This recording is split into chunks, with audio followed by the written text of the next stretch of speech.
আসসালামু আলাইকুম এভরিওয়ান। আপনাদের আজকে দেখাচ্ছি চট্টগ্রাম বিশ্ববিদ্যালয়। এইটা হচ্ছে যে জায়গায় ঝর্ণা অবস্থিত, ওই জায়গার দৃশ্য। মাঝে মাঝে মনে চায় প্রকৃতির মাঝে হারিয়ে যায়। আমাদের সকলেরই উচিত প্রকৃতির মাঝে ঘোরা। প্রকৃতির মাঝে ঘুরলে নিজের কাছে ভালো লাগে এবং অনেক কিছু শেখার আছে।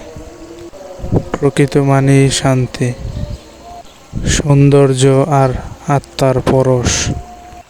সবুজ গাছ, নদী, আকাশ, পাহাড়, পর্বত।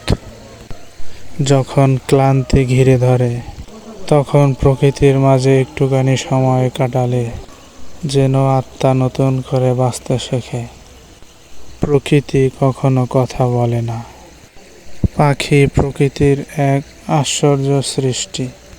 সকালবেলার সুরেলা ডাক হোক বা বিকেলের নরম আকাশের ওড়াউড়ি, পাখিরা আমাদের মনে নিয়ে আসে এক প্রশান্তি।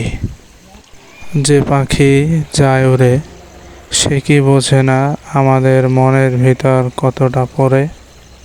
প্রকৃতির রানী হচ্ছে পাহাড় আর পর্বত। মানুষের ক্লান্তি ঘুচতে পাহাড় পর্বতের দিকে ছুটে যায়।